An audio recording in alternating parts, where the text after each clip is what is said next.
ओम गंग गणपते नमः। आप सभी का आपके अपने चैनल हिंदी स्टोरी बुक पर बहुत बहुत स्वागत है। इस वीडियो में हम ज्येष्ठ मास महात्म्य अध्याय 12 अश्वमेघ यज्ञ वर्णन का श्रवण करेंगे। शांताकारं भुजंगशयनं पद्मनाभं सुरेशं विश्वाधारं गगनसदृशं मेघवर्णं शुभांगं लक्ष्मीकान्तं कमलनयनं योगिभिर्ध्यानगम्यं वन्दे विष्णु भवभयहरं सर्वलोकैकनाथम्। आइए श्रवण करते हैं ज्येष्ठ मास के 12वें अध्याय का। स्कंद जी कहने लगे कि हे ऋषियों, अब राजा भगीरथ जैसे गंगा जी को इस लोक पर लाए, वह सब कथा मैं तुमसे कहता हूँ। आप चित्त को निश्चल करके सुनिए। प्रथम सूर्य कुल में राजा सगर परम धार्मिक, देवताओं तथा दैत्यों का निर्वहन करने वाला परम विख्यात राजा हुआ था।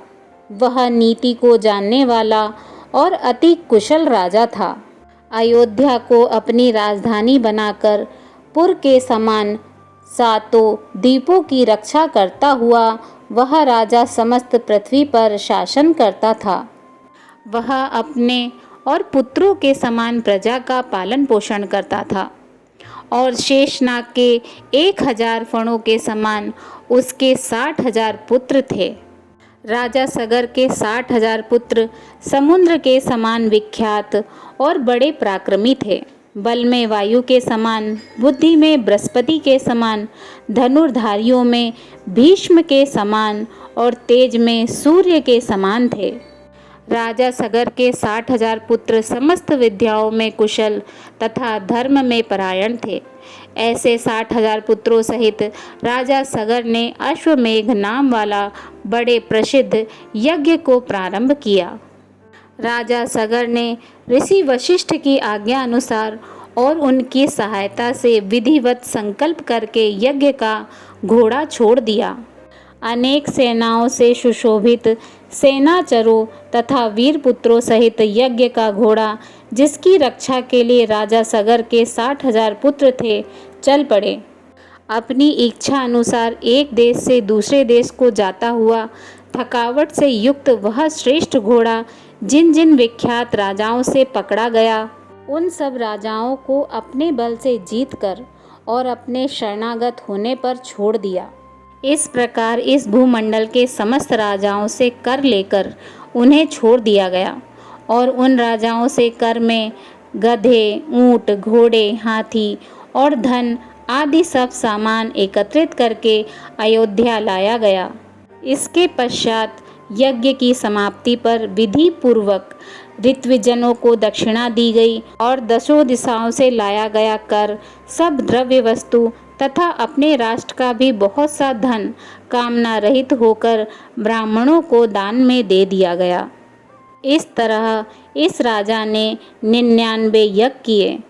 इतने यज्ञ होने पर और जब 100वें में एक यज्ञ बाकी रह गया तो स्वर्ग के राजा देवराज इंद्र चकित हो गए और घबराकर सोचने लगे कि अब मैं क्या करूं और कहां जाऊं, मेरी रक्षा कौन करेगा।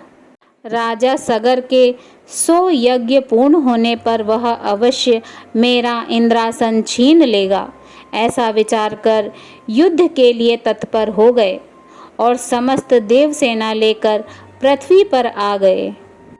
सगर के पुत्रों ने भी सहसा देवराज इंद्र को आया हुआ देखकर यह निश्चय कर कि देवताओं के राजा इंद्र यज्ञ का घोड़ा हर कर ले जाने के लिए आए हैं। राजा सगर के 60,000 पुत्र इंद्र के पास आए और नमस्कार करके बड़े आदर और शांति के साथ वचन बोले कि हे स्वामिन, हे सचिपते, यहाँ आपका आना कैसे हुआ। सगर पुत्रों के ऐसे वचन सुनकर देवराज इंद्र, जिनका ओठ क्रोध के मारे कांप रहा था, बोले कि तुम मेरा यह सब राज्य और इंद्र पद सब कुछ हरण करने के लिए तैयार हो रहे हो और अब बच्चों के समान श्रेष्ठ और मधुर वचन बोल रहे हो, जैसे तुमको कुछ पता ही नहीं।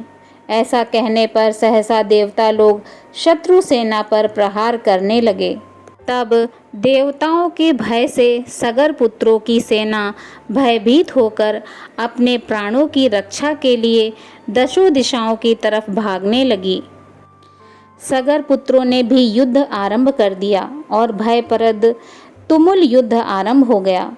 वीर लोग बाणों से बाण, शस्त्रों से शस्त्र का प्रहार और निवारण करने लगे। युद्ध के कारण अति अंधकार हो गया और दशों दिशाएं बाणों से व्याप्त हो गईं।